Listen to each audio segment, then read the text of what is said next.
ನಮಸ್ತೆ ಫ್ರೆಂಡ್ಸ್, ಎಲ್ಲರೂ ಹೇಗಿದ್ದೀರಾ? ಚೆನ್ನಾಗಿದ್ದೀರಾ ಅಂತ ಅಂದ್ಕೊಂಡಿದ್ದೀನಿ. ನಾನು ಕೂಡ ಚೆನ್ನಾಗಿದ್ದೀನಿ ಫ್ರೆಂಡ್ಸ್. ಇದು ಸ್ವಲ್ಪ ಹಳೆ ವಿಡಿಯೋ ಫ್ರೆಂಡ್ಸ್. ಇದು ಅಂದರೆ ನವಂಬರ್ 23ನೇ ತಾರೀಕಿನ ವಿಡಿಯೋ ಇದು, ಭಾನುವಾರದ್ದು. ನಾನು ಆವತ್ತಿಂದ ಎಡಿಟಿಂಗ್ ಮಾಡೋದಕ್ಕೆ ನನಗೆ ಟೈಮ್ ಸಿಕ್ಕಿರಲಿಲ್ಲ. ಅದಕ್ಕೋಸ್ಕರ ಎಡಿಟಿಂಗ್ ಕೂಡ ಮಾಡೋಕ್ಕಾಗಿರಲಿಲ್ಲ. ಹಾಗಾಗಿ ಈ ವಿಡಿಯೋನ ನಾನು ಸ್ವಲ್ಪ ಲೇಟಾಗಿ ಅಪ್ಲೋಡ್ ಮಾಡ್ತಾಯಿದ್ದೀನಿ. ನವಂಬರ್ 23 ಭಾನುವಾರ ಒಂದು ಫಂಕ್ಷನ್ ಇತ್ತು. ಅದಕ್ಕೋಸ್ಕರ ಹೋಗಿ ಬರೋಣ ಅಂತಂದು ಹೇಳ್ಬಿಟ್ಟು ಬೆಳಗ್ಗೆನೇ ಬೇಗ ಎದ್ಬಿಟ್ಟು ಮನೆ ಕೆಲಸ ಎಲ್ಲ ಮುಗಿಸಿ ಫಂಕ್ಷನ್ಗೆ ನೋಡಿ ಈ ಥರ ರೆಡಿಯಾಗಿದ್ದೀನಿ ನಾನು. ಅಂದರೆ ನನ್ನ ಮಗ ಏನು ಬಂದಿರಲಿಲ್ಲ, ಮತ್ತು ನಮ್ಮ ಯಜಮಾನ್ರು ಕೂಡ ಬಂದಿರಲಿಲ್ಲ. ನಮ್ಮ ಯಜಮಾನ್ರಿಗೆ ಬೇರೆ ಕಡೆ ಒಂದು ಮದುವೆ ಫಂಕ್ಷನ್ ಇತ್ತು. ಹಂಗಾಗಿ ಅವರು ಮದುವೆಗೆ ಊರಿಗೆ ಹೋಗಬೇಕಾಗಿತ್ತು. ಅದಕ್ಕೋಸ್ಕರ ಅವರು ಊರಿಗೆ ಹೋದರು. ಬಟ್ ನಾನು ಇಲ್ಲೇ ಹತ್ರದಲ್ಲಾಗಿದ್ದರಿಂದ ಇಲ್ಲಿ ನಾನು ಹೋಗಿ ಬರೋಣ ಅಂತಂದು ಹೇಳ್ಬಿಟ್ಟು ಹೊರಟಿದ್ದೀನಿ ಫ್ರೆಂಡ್ಸ್. ಇವಾಗ ನನ್ನ ಮಗನ ಕೂಡ ಕರೆದೆ, ಹತ್ರದಲ್ಲಿರೋದ್ರಿಂದ ಬಾರ ಹೋಗಿ ಬರೋಣ ಅಂತ ಹೇಳ್ಬಿಟ್ಟು. ಬಟ್ ಅವನಿಗೆ ಎಕ್ಸಾಮ್ ಇರೋದ್ರಿಂದ ಓದ್ಕೋತೀನಿ ನಾನು, ಸಾಯಂಕಾಲ ಬರೋದು ಲೇಟ್ ಆದರೆ ಬಂದ್ಬಿಟ್ಟು ಎಲ್ಲ ರೆಡಿ ಆಗೋಕ್ಕಾಗಲ್ಲ ಅಂದ್ಬಿಟ್ಟು. ಸೋಮವಾರ ಬೇರೆ ಅವನಿಗೆ ಎಕ್ಸಾಮ್ ಇದ್ದಿದ್ದರಿಂದ ಅವ್ನು ಬರಲಿಲ್ಲ. ಅದಕ್ಕೋಸ್ಕರನೇ ಅವನಿಗೆ 5 ಗಂಟೆಗೆ ಎದ್ಬಿಟ್ಟು ಅಡುಗೆ ಎಲ್ಲ ಮಾಡಿಟ್ಬಿಟ್ಟು, ಯಾಕೆಂದರೆ ಸಾಯಂಕಾಲ ಲೇಟ್ ಆದರೆ ಅವನಿಗೆ ಊಟಕ್ಕೆಲ್ಲ ಪ್ರಾಬ್ಲಮ್ ಆಗಬಾರ್ದು ಅಂದ್ಬಿಟ್ಟು ಅವನಿಗೆ ಸ್ವಲ್ಪ ಅನ್ನ ಸಾಂಬಾರು ಎಲ್ಲ ಮಾಡಿಟ್ಬಿಟ್ಟು ನಾನು ಹೊರಡ್ತಾ ಇದ್ದೀನಿ ಫ್ರೆಂಡ್ಸ್. ಇವಾಗ ಜೊತೆಗೆ ಟ್ರಾಫಿಕ್ ಬೇರೆ ಅಲ್ವಾ, ಟ್ರಾಫಿಕಲ್ಲಿ ಒಂದು 30-40 ಕಿಲೋಮೀಟ್ರ್ ಹೋಗಿ ಬರೋ ಅಷ್ಟರಲ್ಲೇ ತುಂಬ ಟೈಮ್ ಆಗಿಬಿಡುತ್ತೆ. ಹಾಗಾಗಿ ಟ್ರಾಫಿಕಲ್ಲಿ ಅದಕ್ಕೋಸ್ಕರನೇ ಎಲ್ಲಿಗಾದ್ರೂ ಹೋಗೋಕ್ಕೆ ಬೇಜಾರಾಗ್ಬಿಡುತ್ತೆ. Traffic ಅಷ್ಟಿರುತ್ತೆ traffic.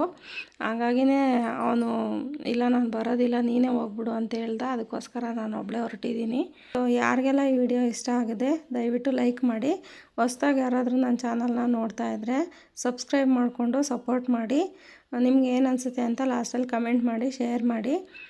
ಜೊತೆಗೆ ಐಪ್ ಅಂತ ಬರುತ್ತೆ ವಿಡಿಯೋಗೆ, ಪಾಯಿಂಟ್ ಕೊಡೋದನ್ನು ಮರಿಬೇಡಿ ಫ್ರೆಂಡ್ಸ್. ಯಾಕೆಂದರೆ ಒಂದು ಲೈಕ್ ಕೊಡೋದ್ರಿಂದ, ಪಾಯಿಂಟ್ ಕೊಡೋದ್ರಿಂದ ನಮಗೂ ಇನ್ನೂ ಅಷ್ಟು ವಿಡಿಯೋಸ್ ಮಾಡೋದಕ್ಕೂ ಖುಷಿ ಆಗುತ್ತೆ. ಟೈಮು ಆಲ್ರೆಡಿ 8:15 ಆಗೋಗಿದೆ ಫ್ರೆಂಡ್ಸ್ ಇವಾಗ. ಸೊ ಇಲ್ಲಿಂದ ನಾನು ಬಸ್ ಸ್ಟಾಪ್ಗೆ ಹೋಗ್ಬಿಟ್ಟು ಹೊರಡಬೇಕು. ಸ್ಟಾರ್ಟಿಂಗ್ ಹೋದೆ ಬಸ್ಸಲ್ಲಿ, ಅಷ್ಟೊಂದೇನು ರಶ್ ಇರಲಿಲ್ಲ. ಬಟ್ ಹೋಗ್ತಾ ಹೋಗ್ತಾ ಸಿಕ್ಕಾಬಟ್ಟೆ ರಶ್ ಆಗಿತ್ತು ಬಸ್ಸು.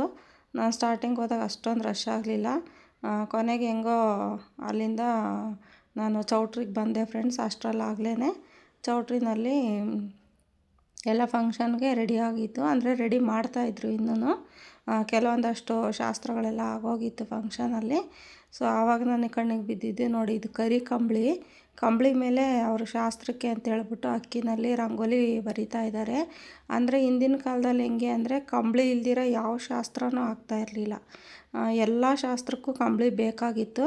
ಬಟ್ ಇವಾಗ ನಾವು ಕಂಬಳಿಲಿ ಶಾಸ್ತ್ರ ಮಾಡೋದನ್ನ ನೋಡೋದು ಕಡಿಮೆ. ಇವಾಗೆಲ್ಲ ಜಮಖಾನ ಆ ಥರ ಇಟ್ಕೊಂಡು ಶಾಸ್ತ್ರ ಮಾಡ್ತಾರೆ. ಬಟ್ ಹಿಂದಿನ ಕಾಲದಲ್ಲಿ ನನಗೆ ಗೊತ್ತಿರುವಂಗೆ ನಮ್ಮ ಮನೆಯಲ್ಲೂ ಕೂಡ ಕಂಬಳಿಗಳಿತ್ತು. ಎಲ್ಲ ಶಾಸ್ತ್ರಕ್ಕೂ ಕಂಬಳಿ ಬೇಕಾಗಿತ್ತು ಆವಾಗ. ಈ ನಡುವೆ ಇದೆಲ್ಲ ಕಡಿಮೆ ಆಗಿತ್ತು. ಬಟ್ ಇವಾಗ ಅದು ಕಂಬಳಿ ನೋಡ್ಬಿಟ್ಟು ನನಗೂ ಖುಷಿ ಆಯಿತು. ಹಂಗೆ ಅಂದ್ಕೊಂಡೆ ನಾನು. ನಾವು ಚಿಕ್ಕವರಿದ್ದಾಗೆಲ್ಲ ನಮ್ಮ ಮನೇಲೇನೂ ಯಾವುದೇ ಫಂಕ್ಷನ್ ಆಗಲಿ ಕಂಬಳಿ ಯೂಸ್ ಮಾಡ್ತಾಯಿದ್ರು. ಸೊ ಇದು ನೋಡಿ ಖುಷಿ ಆಯಿತು ಫ್ರೆಂಡ್ಸ್ ನನಗೂ.